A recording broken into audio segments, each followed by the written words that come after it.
مائی تاجو ہر رات کو 1 گھنٹے تو ضرور سو لیتی تھی، لیکن اس رات غصے نے اسے اتنا بھی سونے کی مہلت نہ دی۔ پاؤں پھٹے جب وہ کھاٹ پر سے اتر کر پانی پینے کے لیے گھڑے کی طرف جانے لگی تو دوسرے ہی قدم پر اسے چکر آ گیا اور وہ گر پڑی تھی۔ گرتے ہوئے اس کا سر کاٹھ کے پائے سے ٹکرا گیا تھا اور وہ بے ہوش ہو گئی تھی۔ یہ بڑا عجیب منظر تھا۔ رات کے اندھیرے میں صبح ہولے ہولے گھل رہی تھی۔ چڑیاں ایک دوسرے کو رات کے خواب سنانے لگی تھیں۔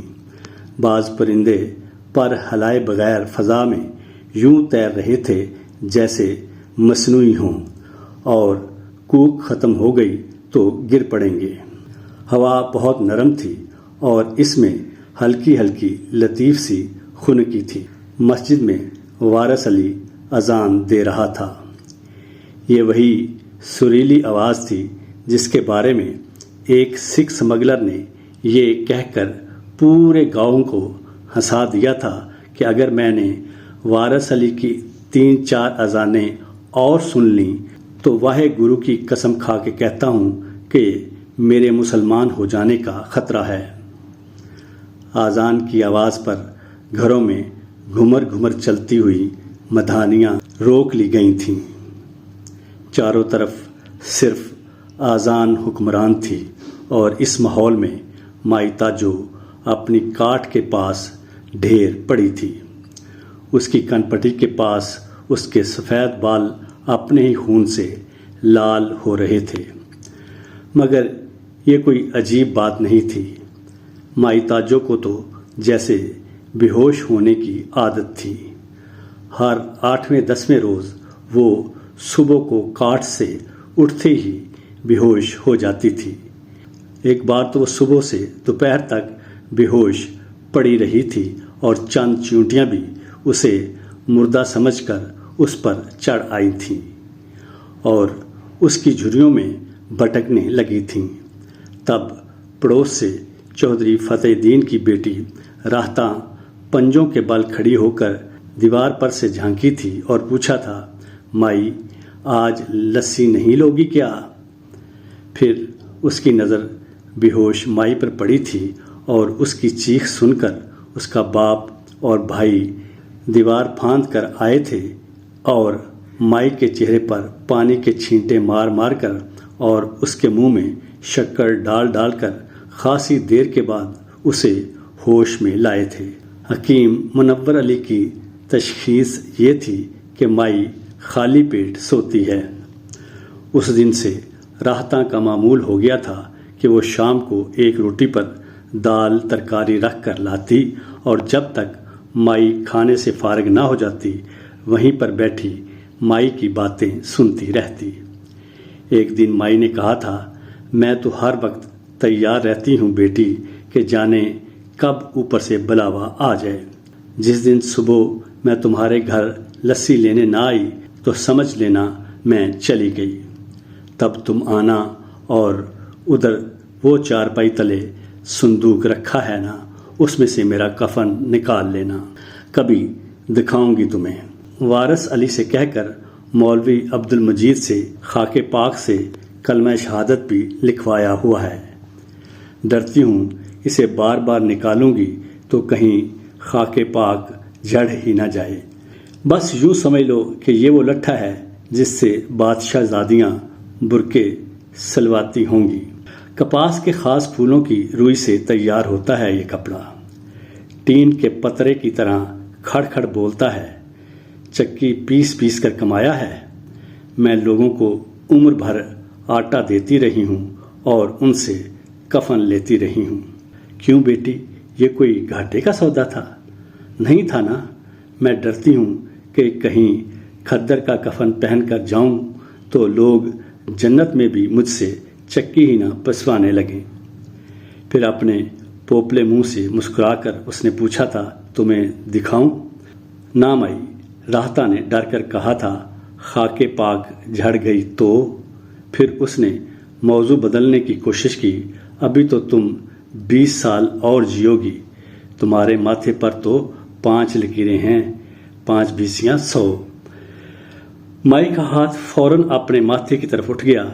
ہائے 5 کہاں ہیں بیٹی، کل 4 ہیں، 5ویں تو یہاں سے ٹوٹی ہوئی ہے، تو چھری کی نوک سے دونوں ٹکڑوں کو ملا دے تو شاید ذرا سا اور جی لوں، تیرے گھر کی لسی تھوڑی سی اور پی لوں۔ مائی کے پوپلے منہ پر ایک بار پھر گول سی مسکراہٹ پیدا ہوئی۔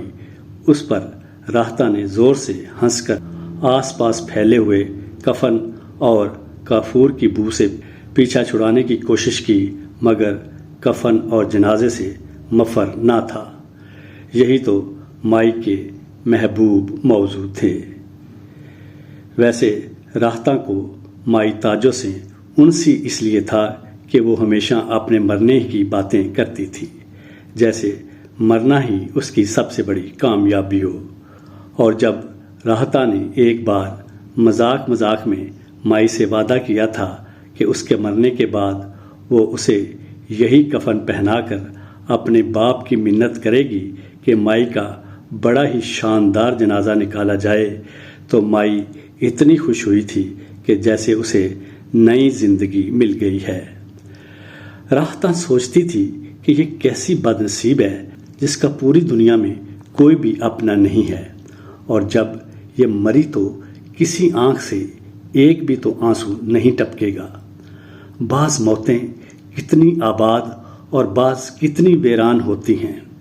خود راہتہ کا ننھا بھائی کنویں میں گر کر مر گیا تھا تو کیا شاندار ماتم ہوا تھا، کئی دن تک بین ہوتے رہے تھے، اور گھر سے باہر چوپال پر دور دور سے فاتح خوانی کے لیے آنے والوں کے ٹھٹھ لگے ہوئے تھے۔ اور پھر انہی دنوں کریمے نائی کا بچہ نمونیے سے مرا تھا، تو بس اتنا ہوا کہ اس روز کریمے کے گھر کا چولہا ٹھنڈا رہا، اور تیسرے ہی روز وہ چوپال پر بیٹھا چودھری فتح دین کا خط بنا رہا تھا۔ موت میں ایسا فرق نہیں ہونا چاہیے، مر کر تو سب برابر ہو جاتے ہیں نا، سب مٹی میں دفن ہوتے ہیں۔ امیروں کی قبروں کے لیے مٹی ولایت سے تو نہیں منگوائی جاتی، سب کے لیے یہی پاکستان کی مٹی ہوتی ہے۔ کیوں مائی؟ ایک دن راہتہ نے پوچھا تھا، کیا اس دنیا میں سچ مچ تمہارا کوئی نہیں ہے؟ واہ، کیوں نہیں ہے؟ مائی مسکرائی۔ اچھا؟ راہتہ کو بڑی حیرت ہوئی۔ ہاں ایک ہے، مائی بولی۔ راہتہ بہت خوش ہوئی کہ مائی نے اسے ایک ایسا راز بتا دیا جس کا گاؤں کے بڑے بوڑھوں تک کو علم نہیں۔ کہاں رہتا ہے وہ؟ اس نے بڑے شوق سے پوچھا۔ وہ، مائی مسکرائے جا رہی تھی، وہ یہاں بھی رہتا ہے، وہاں بھی رہتا ہے، دنیا میں کوئی ایسی جگہ نہیں جہاں وہ نہ رہتا ہو۔ وہ بارڈر کے ادھر بھی رہتا ہے اور بارڈر کے ادھر بھی رہتا ہے۔ وہ تو، راہتہ نے بے قرار ہو کر مائی کی طرف مائی کی بات کاٹی۔ ہائے ایسا کون ہے وہ؟ اور مائی نے اسی طرح مسکراتے ہوئے کہا، خدا بیٹی، اور کون؟ راہتہ کو اس کے باپ کے ذریعے پتہ چلا تھا، آج سے کوئی آدھی صدی ادھر کی بات ہے، گاؤں کا ایک نوجوان پٹواری مائی تاجو کو یہاں لے آیا تھا۔ کہتے ہیں مائی تاجو ان دنوں اتنی خوبصورت تھی کہ اگر وہ بادشاہوں کا زمانہ ہوتا تو مائی ملکہ ہوتی۔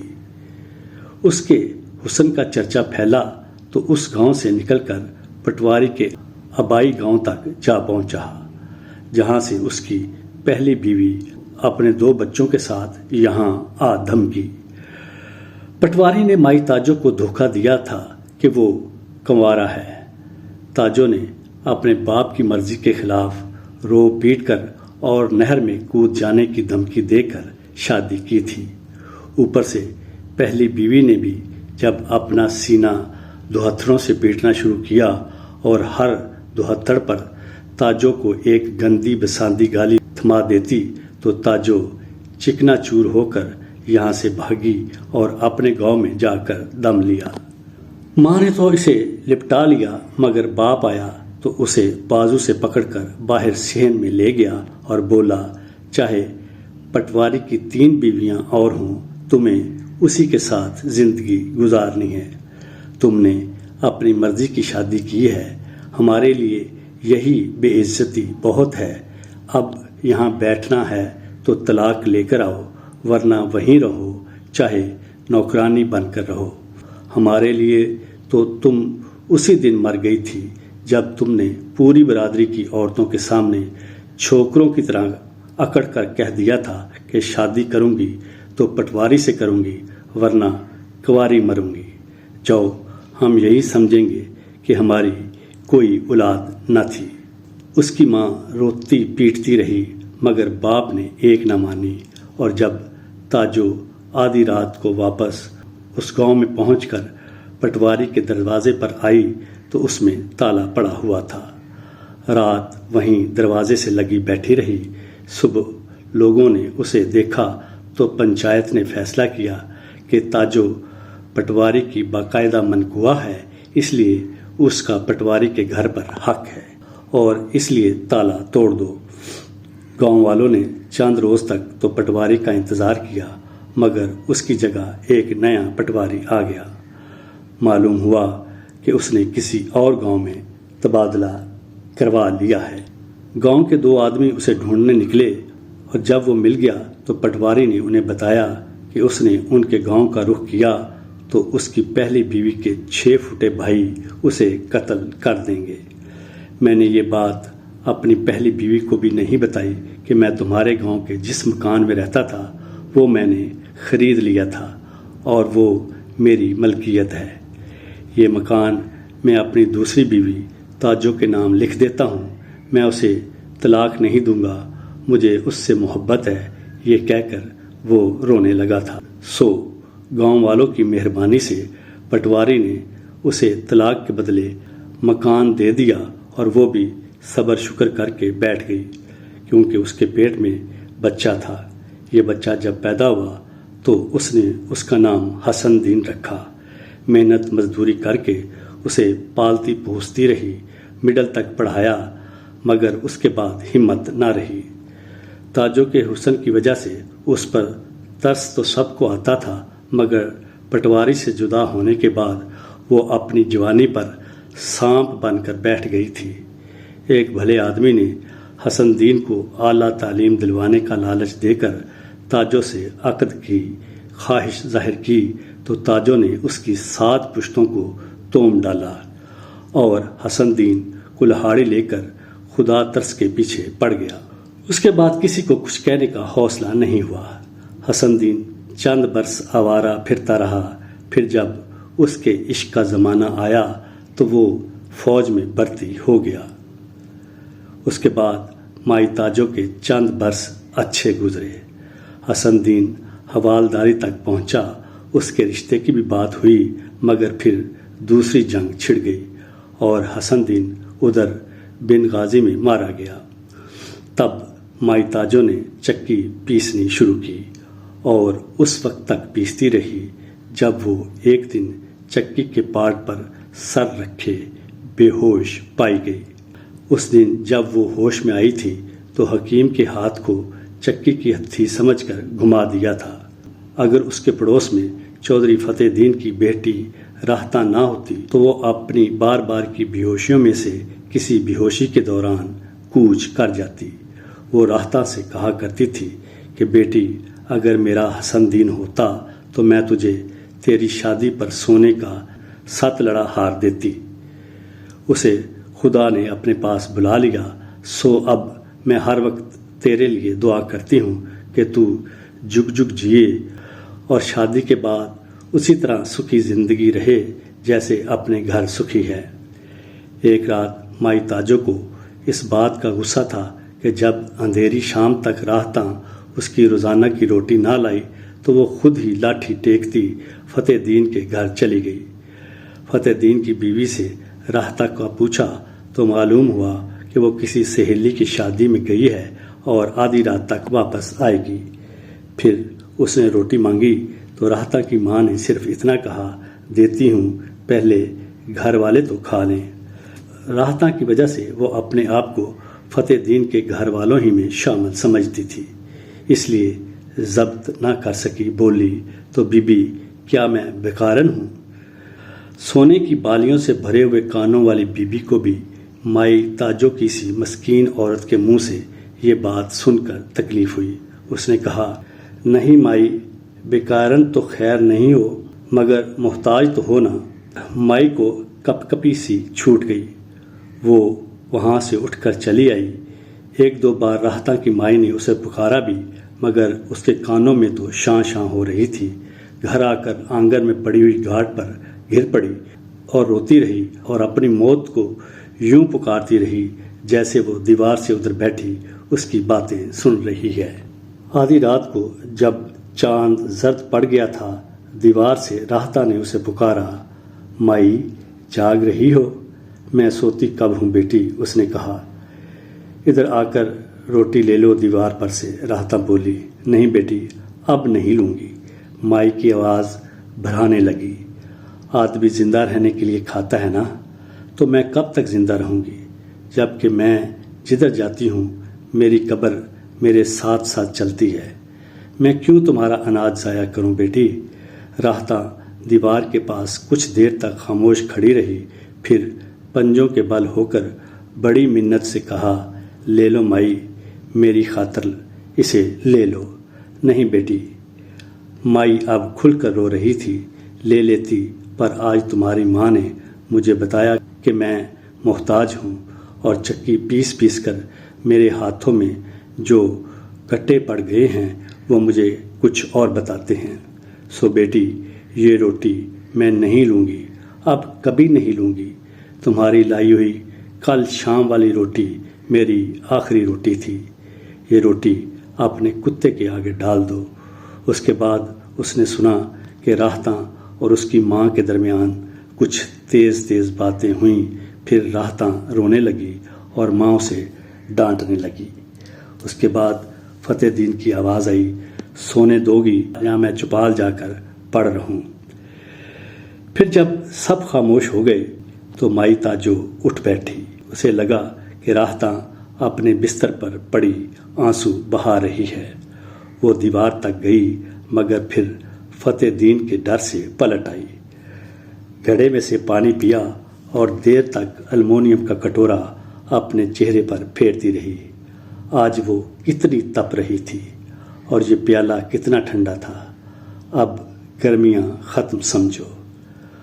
اسے اپنے لحاف کا خیال آیا جس کی روئی لکڑی کی طرح سخت ہو گئی تھی۔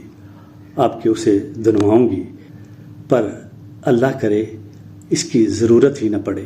اللہ کرے اب کے لحاف کی بجائے میں اپنا کفن اوڑھوں۔ وہ گھڑے کے پاس سے اٹھ کر چارپائی پر آ گئی، کچھ دیر تک پاؤں لٹکائے بیٹھی رہی، پھر اسے ایک لمبی سانس سنائی دی۔ یہ راہتا کی سانس ہوگی۔ ہائے خدا کرے وہ سدا سکھی رہے۔ ایسی پیاری بچی اس نک چڑی کے ہاں کیسے پیدا ہو گئی؟ اسے تو میرے ہاں پیدا ہونا چاہیے تھا۔ اسے اپنا حسن دین یاد آ گیا اور وہ رونے لگی۔ پھر آنسو پونچھ کر لیٹی تو آسمان پر سے ستارے جیسے نیچے لٹک آئے اور ہوا کے جھونکوں کے ساتھ ہلنے لگے۔ فتح دین کا کتا گھرا کر ایک بلی پر جھپٹا اور بلی دیوار پر سے پھاند کر اس کے سامنے سے گولے کی طرح نکل گئی۔ کسی گھر میں مرغے نے بانگ دی اور پھر بانگوں کا مقابلہ شروع ہو گیا۔ یکا یک سب مرغے ایک دم خاموش ہو گئے، جیسے ان کے گلے ایک ساتھ گھونٹ دیے گئے ہوں۔ پورے گاؤں کے کتے بھونکنے لگے۔ پھر مشرق کی طرف سے ایسی آوازیں آئیں جیسے قریب قریب ہر رات آتی تھی۔ بارڈر پر رینجرز سمگلروں کے تعاقب میں ہوں گے۔ پھر اس پر غنودگی سی چھانے لگی اور اس نے آنکھیں بند کر لیں، پھر ایک دم کھول دی۔ بڑی آئی وہاں سے مجھے محتاج کہنے والی۔ چکی پیستے پیستے ہاتھوں کی جلد ہڈی بن گئی ہے اور مجھے محتاج کہتی ہے۔ قیامت کے دن شور مچاؤں گی کہ اسے پکڑو، اس نے مجھ پر بہتان باندھا ہے۔ مگر وہاں کہیں یہ میری راہتا بیچ میں نہ بول پڑے۔ اٹھ کر اس نے پانی پیا اور واپس جا کر چارپائی پر پڑی رہی۔ پھر جب پاؤں پھٹی تو اس کا حلق اس کے جوتے کے چمڑے کی طرح خشک ہو رہا تھا۔ وہ پھر پانی پینے کے لیے اٹھی مگر دوسرے ہی قدم پر چکرا کر گر پڑی، سر کاٹھ کے پائے سے ٹکرایا اور بے ہوش ہو گئی۔ جب مائی تاجو ہوش میں آئی تو اسے پہلا احساس یہ ہوا کہ نماز قضا ہو گئی ہے۔ پھر ایک دم وہ ہڑبڑا کر اٹھی اور دیوار کی طرف بھاگی۔ ہر طرف گولیاں چل رہی تھیں اور عورتیں چیخ رہی تھیں اور بچے بلبلا رہے تھے اور دھوپ میں جیسے سوراخ ہو گئے تھے جن میں سے دھواں داخل ہو رہا تھا۔ دور سے گڑگڑاہٹ اور دھماکوں کی مسلسل آوازیں آ رہی تھیں اور گلی میں سے لوگ بھاگتے ہوئے گزر رہے تھے۔ راہتاں، اے بیٹی راہتاں، وہ پکاری۔ راہتاں اندر کوٹھے سے نکلی۔ اس کا سنہرا رنگ مٹی ہو رہا تھا اور اس کی آنکھیں پھیل گئی تھیں۔ اس کی آواز میں چیخیں اور آنسو اور کپ کپی اور نہ جانے کیا کچھ تھا۔ جلدی سے نکل جاؤ مائی، گاؤں میں سے نکل جاؤ، لاہور کی طرف بھاگو، ہم بھی لاہور جا رہے ہیں، تم بھی لاہور چلو، ہندوستان کی فوج آ گئی ہے۔ یہ کہہ کر وہ پھر اندر بھاگی۔ ہندوستان کی فوج آ گئی ہے؟ یہاں ہمارے گاؤں میں کیوں آ گئی ہے؟ بارڈر تو 3 میل ادھر ہے، یہ فوج کیوں یہاں آئی ہے بیٹی؟ مائی حیران ہو کر پکاری۔ کہیں غلطی سے تو نہیں آ گئی؟ بھائی فتح دین کہاں ہے؟ اسے بھیجو نا، وہ انہیں سمجھائے کہ یہ پاکستان ہے۔ مگر راہتاں کا جواب نہ آیا۔ شور بڑھ رہا تھا۔ مشرق کی طرف کوئی گھر جلنے بھی لگا۔ چند گولیاں اس کے کوٹھے کے دروازے کے اوپر والے حصے سے تراخ تراخ سے لگیں اور مٹی کی لپائی کے بڑے بڑے ٹکڑے زمین پر آ رہے۔ چند گولیاں ہوا کو چیر دینے والی سیٹیاں بجاتی چھت پر سے گزر گئیں۔ فتح دین کی صحن کی ٹالی پر سے پاگلوں کی طرح اڑتا ہوا ایک کوا اچانک ہوا میں لڑکھنیاں کھاتا ہوا آیا اور مائی تاجو کے گھڑے کے پاس پتھر کی طرح گر پڑا۔ پھر زور کا دھماکہ ہوا اور مائی تاجو جو دیوار سے ہٹ آئی تھی پھر دیوار کی طرف بڑھی۔ ایک دم چودھری فتح دین کے دروازے کو کسی نے کوٹ ڈالا، پھر کواڑ دھڑام سے گرے۔ اکٹھی بہت سی گولیاں چلی اور اکٹھی بہت سی چیخیں بلند ہوئیں۔ مائی نے ان میں سے راہتاں کی چیخ کو صاف پہچان لیا۔ راہتاں بیٹی، وہ چلائی، لاٹھی ٹیکتی ہوئی لپکی اور اپنے دروازے کی کنڈی کھول کر باہر گلی میں آ گئی۔ گلی میں شہاب دین، نور دین، محمد بشیر، حیدر خان اور جانے کس کس کی لاشیں پڑی تھیں۔ چودھری فتح دین کے گرے ہوئے دروازے کے پاس مولوی عبد المجید مردہ پڑے تھے۔ ان کا آدھا چہرہ اڑ گیا تھا۔ مائی نے مولوی صاحب کو ان کی نورانی داڑھی سے پہچانا۔ چودھری فتح دین کے صحن میں خود فتح دین اور اس کے بیٹے مرے پڑے تھے۔ فتح دین کی بیوی کے بالیوں بھرے کان غائب تھے۔ اندر کوٹھیوں میں اٹھا پٹخ مچی ہوئی تھی اور باہر راہتاں خوف سے فوجیوں میں گھری اپنی عمر سے 14-15 سال چھوٹے بچے کی طرح چیخ رہی تھی۔ پھر ایک سپاہی نے اس کے گریبان میں ہاتھ ڈال کر جھٹکا دیا تو کرتا پھٹ گیا اور وہ برہنہ ہو گئی۔ فوراً ہی وہ گٹھڑی سی بن کر بیٹھ گئی، مگر پھر ایک سپاہی نے اس کے کرتے کا باقی حصہ بھی نوچ لیا اور کہہ کے لگاتا ہوا اس سے اپنے جوتے پونچھنے لگا۔ پھر مائی تاجو آئی، راہتا پر گر پڑی اور ایک عجیب سی آواز میں جو اس کی اپنی نہ تھی بولی، اللہ تیرا پردہ رکھے بیٹی، اللہ تیری حیا قائم رکھے۔ ایک سپاہی نے مائی کا سفید چونڈا پکڑ کر اسے راہتا پر سے کھینچنا چاہا تو خون سے اس کا ہاتھ بھیگ گیا اور مائی وہیں راہتا کو ڈھانپے ہوئے بولی، یہ لڑکی تم میں سے کسی کی بہن بیٹی ہوتی تو کیا تم جب بھی اس کے ساتھ یہی کرتے؟ یہ لڑکی تو… کسی نے یہ کہہ کر مائی تاجو کی پسلیوں پر زور کی ٹھوکر مار دی کہ ہٹو یہاں سے، ہمیں دیر ہو رہی ہے اور ابھی دوپہر تک ہمیں لاہور پہنچنا ہے۔ اور مائی ٹھوکر کھا کر یوں ایک طرف لڑک گئی جیسے چیتھڑوں سے بنی ہوئی گڑیا تھی۔ پھر سب کے ہاتھ راہتا کی طرف بڑھے جو اب چیخ نہیں رہی تھی۔ اب وہ ننگی کھڑی تھی اور یوں کھڑی تھی جیسے کپڑے پہنے کھڑی ہے۔ اس کا رنگ مائی تاجو کے کفن کے لٹھے کا سا ہو رہا تھا اور اس کی آنکھیں اتنی پھیل گئی تھیں کہ معلوم ہوتا تھا کہ ان میں پتلیاں کبھی تھی ہی نہیں۔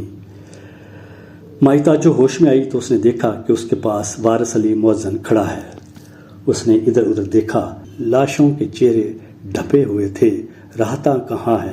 وہ یوں چیخ کر بولی جیسے اس کے جسم کی دھجیاں اڑ گئی ہیں۔ وارث علی سر جھکائے ایک طرف جانے لگا۔ میری راہتا کہاں ہے؟ وہ اٹھ کھڑی ہوئی اور وارث علی کی طرف یوں قدم اٹھایا جیسے اسے قتل کرنے چلی ہے۔ کہاں ہے وہ؟ وارث علی کے پاس آ کر وہ جیسے سن ہو کر رہ گئی۔ وارث علی کا چہرہ لہو لہان ہو رہا تھا، اس کے بازو پر سے گوشت ایک طرف کٹ کر لٹک رہا تھا۔ وہ بولا تو مائی تاجو نے دیکھا اس کے ہونٹ بھی کٹے ہوئے ہیں اور اس کے منہ میں بھی خون ہے۔ کسی کو کچھ پتہ نہیں مائی کہ کون کہاں گیا۔ بس اب تو یہاں سے چلی جا۔ ہندوستانی فوج یہاں سے آگے نکل گئی ہے اور گاؤں کے گرد ان کے آدمی گھیرا ڈالے بیٹھے ہیں۔ تو کماد کے کھیتوں میں چھپتی چھپاتی لاہور کی طرف جا سکتی ہے تو چلی جا، وہاں مرے گی تو کوئی تیرا جنازہ تو پڑے گا۔ اب جا، مجھے کام کرنے دے۔ دیکھ بیٹا، مائی بولی، میں پانی لاتی ہوں، تو ذرا کلی کر لے۔ تو مؤذن ہے اور منہ میں اتنا بہت سا خون لیے کھڑا ہے، خون تو حرام ہوتا ہے بیٹا۔ میں سب کر لوں گا، وارث علی چلایا، مگر پھر ادھر ادھر دیکھ کر آہستہ سے بولا، خدا کے لیے مائی اب چلی جا یہاں سے۔ میں اتنے بہت سے لوگ مرتے دیکھے ہیں کہ اب تو مرے گی تو میں سمجھوں گا پوری دنیا مر گئی۔ چلی جا خدا کے لیے۔ پہلے بتا میری راہ تک بیٹی کدھر گئی؟ مائی نے ضد کی۔ وارث علی نے پوچھا، تجھے یاد ہے نا اسے ننگا کر دیا گیا تھا؟ ہاں۔ ماں نے سر ہلایا اور اس کی ایک خون آلود لٹ رسی کی طرح اس کے منہ پر لٹک آئی۔ تو پھر یہ کیوں پوچھتی ہے کہ وہ کدھر گئی؟ اور مائی نے اپنے سینے پر اس زور کا دوہتھڑ مارا جیسے چودھری فتح دین کی حویلی کا دروازہ ٹوٹا ہے۔ وہ دھپ سے بیٹھ کر اونچی آواز میں رونے لگی۔ وارث علی نے اس کے منہ پر ہاتھ رکھ دیا، کسی نے سن لیا تو آ جائے گا، وہ بولا، پھر اسے بڑی مشکل سے کھینچ کر اٹھایا۔ تو میری حالت دیکھ رہی ہے نا مائی، میں صرف اپنے خدا کی قدرت اور اپنے ایمان کی طاقت سے زندہ ہوں، ورنہ میرے اندر کچھ بھی باقی نہیں رہا۔ میں گلیوں میں سے لاشیں گھسیٹ کر ایک گڑھے میں جمع کر رہا ہوں۔ ابھی مجھے فتح دین اور لال دین اور نور دین اور ماسی جنت کی لاشیں وہاں پہنچانی ہیں، پھر میں ان پر مٹی ڈال کر ان کا جنازہ پڑھوں گا اور مر جاؤں گا۔ مائی بے جنازہ نہ مر، لاہور چلی جا۔ ہندوستانی فوج ادھر سے آ گئی ہے تو ادھر کھیتوں میں چھپتی چھپاتی نکل جا، میرے پاس سے بہت تھوڑا وقت ہے۔ دیکھ لو میرے تو جوتے بھی خون سے بھر گئے ہیں۔ ٹوٹے ہوئے دروازے پر سے گزرتے ہوئے وہ رک گئی۔ وارث بیٹا، وہ بولی، لاہور تو چلا جا، جنازہ میں پڑھ دوں گی۔ میں بچ گئی تو یوں ہی کسی کو روز ایک روٹی حرام کرنی پڑے گی۔ تو مر گیا تو تیرے ساتھ اذان بھی مر جائے گی۔ نہیں مائی، وارث علی جلدی سے بولا، اذان بھی کبھی مری ہے؟ خدا کے لیے اب تو چلی جا۔ گلی میں قدم رکھتے ہوئے اس نے پلٹ کر پوچھا، تیرا کیا خیال ہے بیٹا؟ راہتا کو انہوں نے مار تو نہیں ڈالا ہوگا؟ وارث علی نے آسمان کی طرف انگلی اٹھائی اور چودھری فتح دین کی لاش پر جھک گیا۔ مائی تاجو جو گلی میں سے گزر رہی تھی، اس نے ہاتھ میں لاٹھی تھام رکھی تھی، دوسرا ہاتھ پیٹھ پر تھا اور یوں جھکی ہوئی چل رہی تھی جیسے بھوسے کے ڈھیر میں سے سوئی ڈھونڈنے نکلی ہے۔ مائی تاجو گاؤں کی آخری گلی میں سے نکل کر کھیت میں قدم رکھنے لگی تھی کہ جیسے ہر طرف سے گولیاں چلنے لگی۔ وہ ایک کھالے میں لڑک کر لیٹ گئی۔ ہائے، کہیں وہ وارث علی کو نہ مار رہے ہوں۔ مگر کیا ایک آدمی کو مارنے کے لیے اتنی سی گولیوں کی ضرورت ہوتی ہے؟ کھالے میں سے اس نے کھیت کے کئی گنے گولیوں کی زد میں آ کر ٹوٹتے ہوئے دیکھے۔ اس نے یہ تک دیکھا کہ جہاں سے گنا ٹوٹتا ہے وہاں سے رس کی ایک دھار نکل کر جڑ کی طرف بہنے لگتی ہے اور اسے راحتاں یاد آ گئی اور وہ کھالے میں سے اٹھ کھڑی ہوئی۔ ایک گولا اس کے سر کے پاس سے گزر کر پیچھے ایک درخت کے تنے میں جا لگا اور پورا درخت جیسے جھرجھری لے کر رہ گیا۔ وہ پھر کھالے میں لیٹ گئی اور اسے ایسے لگا کہ وہ مر گئی ہے اور قبر میں پڑی ہے۔ تب اسے اپنا کفن یاد آیا اور وہ اتنی تیزی سے کھالے میں سے نکل کر گلی میں داخل ہوئی جیسے اس کے اندر کوئی مشین چلنے لگی ہے۔ اسے پہلی بار یاد آیا وہ تو خالی ہاتھ لاہور جا رہی تھی، وہ تو اپنی کمائی گھر ہی میں بھول آئی تھی۔ اس کا کفن تو وہیں بکسے میں رکھا رہ گیا تھا۔ زندگی سے اتنی محبت بھی کیا کہ انسان اسے بچانے کے لیے بھاگے تو اپنا کفن ہی بھول جائے۔ اور یہ کفن اس نے کتنی مشقت سے تیار کیا تھا اور اس پر کتنے چاؤ سے کلمہ شہادت لکھوایا تھا۔ خاک پاک سے اچھے کفن اور اچھے جنازے ہی کے لیے تو اب وہ زندہ تھی۔ اب وہ اتنی تیزی سے چل رہی تھی کہ جوانی میں بھی یوں نہیں چلی ہوگی۔ اس کے قدم کا خم بھی ایک دم ٹھیک ہو گیا تھا اور لاٹھی کو ٹیکنے کی بجائے اسے تلوار کی طرح اٹھا رکھا تھا۔ راحت کے گھر کے سامنے سے بھی وہ آگے نکل چکی تھی، مگر پھر جیسے اس کے قدم جکڑے گئے، پلٹی، ٹوٹے ہوئے دروازے میں سے جھانکا، وارث علی سب لاشیں سمیٹ لے گیا تھا۔ صرف راحتاں کے کرتے کی ایک دھجی ہوا کے جھونکوں کے ساتھ پورے صحن میں یہاں سے وہاں ایک بے چین روح کی طرح بھٹکتی پھرتی تھی۔